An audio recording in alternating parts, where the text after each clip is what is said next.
I don't believe it. I do not fucking believe it. Yeah. Yeah, you know, I didn't think it either, but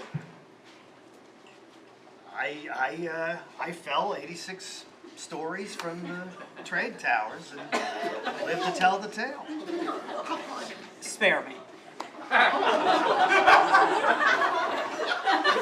Fuck you! Who else has an incredible story? They did 3 stories on me in the New York Post. What'd you expect? Oh, I don't even get that comeback. I thought it was important to share my story. And a lot of people said, well, you didn't really fall 86 stories. You went down the stairs and then you sort of jumped out on the first story off a step, and that doesn't really count as jumping out. You just went down the stairs and you're lucky to be alive, and you're sort of capitalizing on this. And a lot of people accused me of, you know, all the merchandising I was doing just weeks after the event.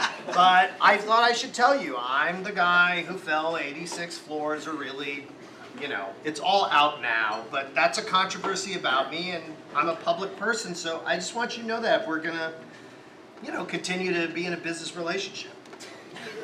Well, that's how I feel. What stopped you?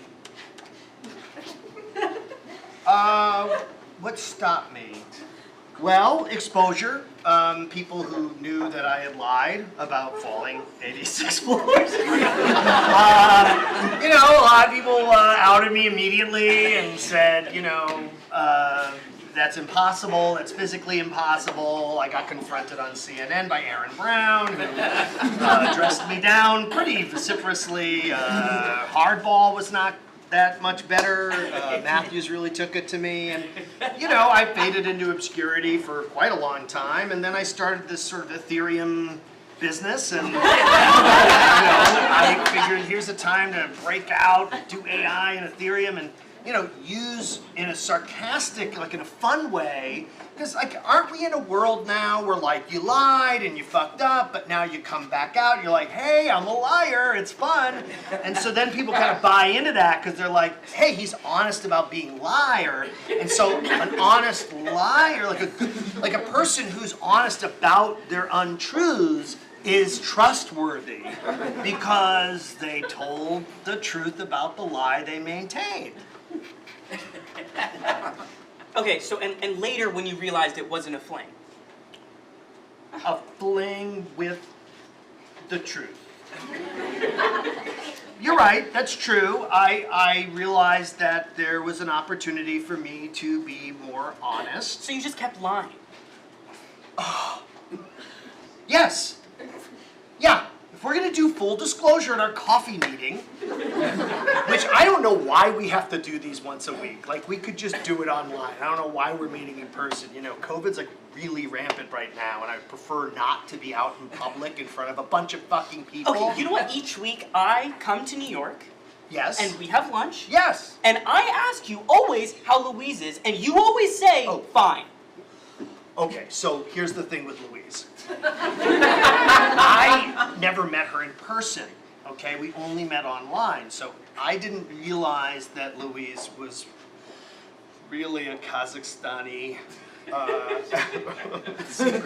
secret, you know, an espionage troll who was working to steal our identities and then corrupt our business, and I did use our own funds to pay off the extortion email, and that's on me, but I did think that she was a very beautiful woman about to turn 19, and I am, you know, I'm 54, and, you know, that's what guys like me go for. And so, you know, because I've done a lot of therapy, and I understand that I don't see women as people, but more as possessions, and then I just chose to just not fix that.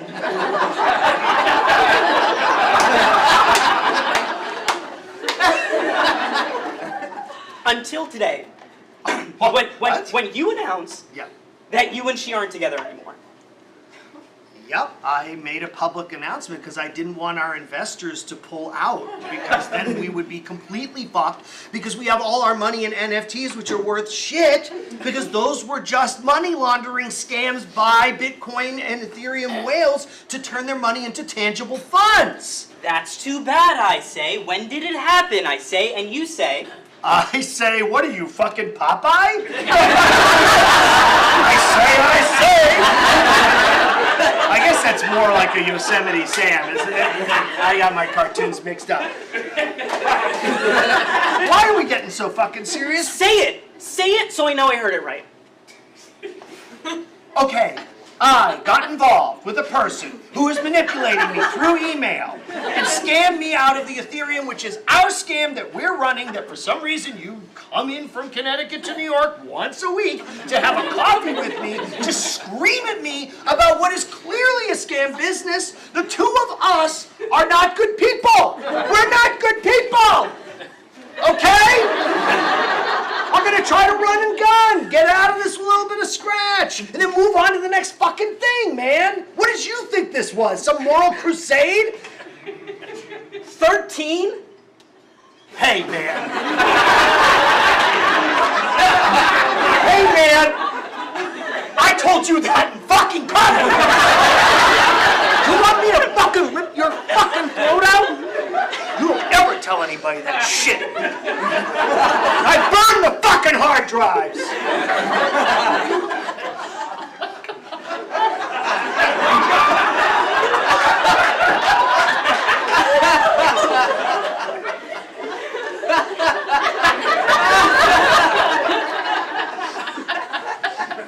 You don't have to cry about it.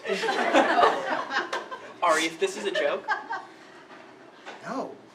then how could you not tell me? You want me to tell you in public about me? Ari Fleischer? Former spokesperson for the Bush administration? Fucked a 13-year-old boy on Epstein Island? You want me to admit that when I'm the most noticeable fucking person in New York? You lied because it was easy!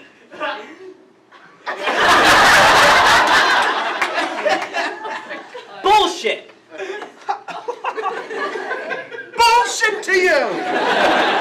Why then? Why?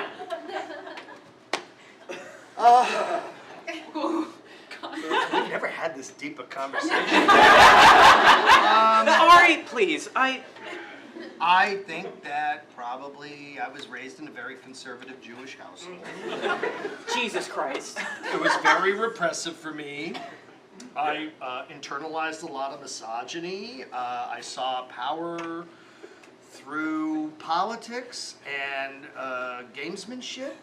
And then my idea of developing as an empathetic person sort of got pushed to the side as I kept grabbing at goals, goal after goal, and then maybe the more deformed parts of my psyche manifested themselves in gross violations of other people's personal boundaries. And then I started to fetishize, and that fetishization became action. And once you fetishize and turn it into action, it can become self-destructive, not just to yourself, but to the victims of whatever you do. And I started lying and sexually, exploring, but some would say, raping underage 13? kids. Yeah, 13! You want to fucking rent a billboard in Times Square and put it up there that Ari Fleischer from the Bush administration fucked a 13-year-old boy! Fine, do it! See if I care! 13 years, you've been carrying a torch. If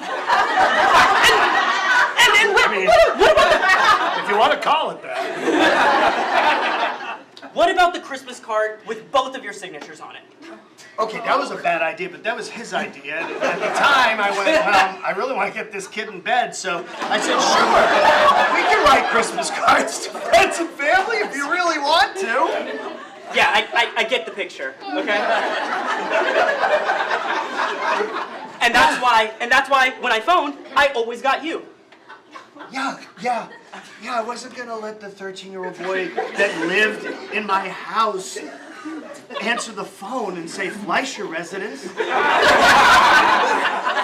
Plus, I kept him in a soundproof basement. But the point is, and I thought the photo was lovely. I mean, The phone works both ways. that's right. Are we getting to the tech part of the conversation? Because I would love to get past this part. We went our separate ways. Okay? Fine, yeah. That's fine. Yes. But I always felt like I could rely on you in the case of an emergency. Uh-huh.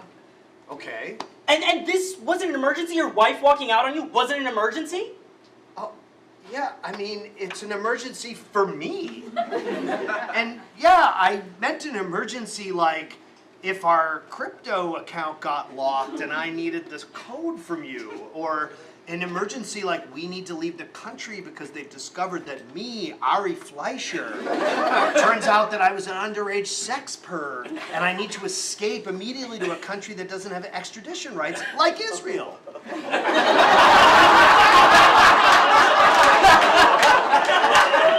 It's true. It's true.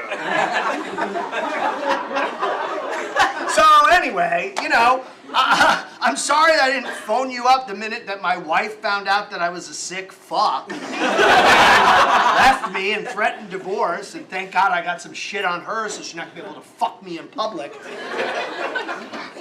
But I'm not beyond fucking killing her, I'll tell you right